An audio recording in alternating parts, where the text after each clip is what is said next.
ঢাকার উত্তরার milestone school and কলেজে বিমান বিধ্বস্তের ঘটনায় প্রাণ হারান ওই স্কুলের আরেক শিক্ষিকা মাসুকা বেগম। মঙ্গলবার বাদ আসর ব্রাহ্মণবাড়িয়ার আশুগঞ্জ উপজেলার সোহাগপুরে জানাজা শেষে তার দাফন সম্পন্ন হয়েছে। মাসুকা বেগম জেলা সদরের চিলুকুট গ্রামের সিদ্দিক আহমেদ চৌধুরীর মেয়ে। মাসুকা বেগমের মৃত্যুতে পরিবারে চলছে শোকের মাতম। পরিবার সূত্রে জানা যায়, দুই বোন ও এক ভাইয়ের মধ্যে মাসুকা ছিলেন সবার ছোট। মা মারা গেছেন 15 বছর আগে। শিক্ষাজীবন শেষ করে প্রায় 8 বছর আগে মাসুকা রাজধানীর একটি শিক্ষা প্রতিষ্ঠানে সহকারী শিক্ষক হিসেবে যোগদান করেন।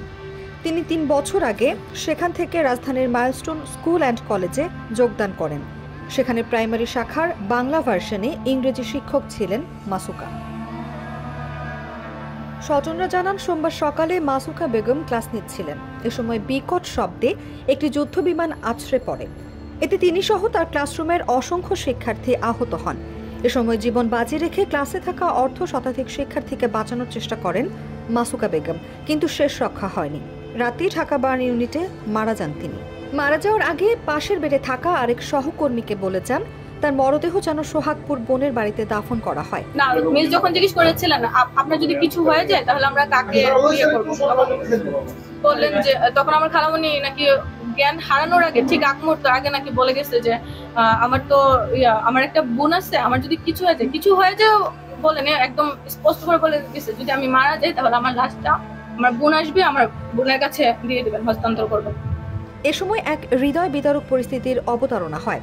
বাদাসর স্থানীয় কেন্দ্রীয় ঈদগাহ মাঠে জানাজা শেষে মরদেহ দাফন করা হয়। মাসুকা বেগমের একমাত্র ভগ্নিপতি খলিলুর রহমান বলেন, আমি যখন মাসুকার বড় বোনকে বিয়ে করি তখন মাসুকার বয়স ছিল মাত্র 5 থেকে 6 বছর। আমি তাকে নিজের সন্তানের মতন ভালোবাসতাম। কখনো কল্পনাও করিনি এমনভাবে তাকে চিরবিদায় জানাতে হবে।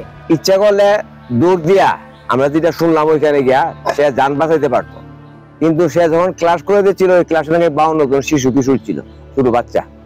তাদেরকে সেভ করতে গিয়া তাদের জন্য সে ইয়ার থেকে রুম থেকে বাইরেছে না। তার জন্য সেও দগ্ধ হয়েছে, অন্য বাচ্চা কাচ্চারও দগ্ধ হয়েছে।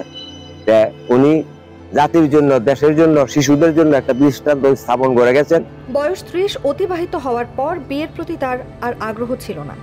সে তার শিক্ষার্থীদেরকে নিজের সন্তানের মতন ভালোবাসত।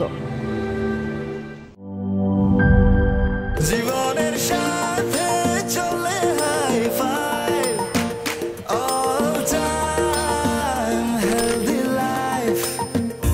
নিশ্চিন্তে খান স্বাস্থ্যকর অল টাইম পান, অল টাইম হেলদি লাইফ।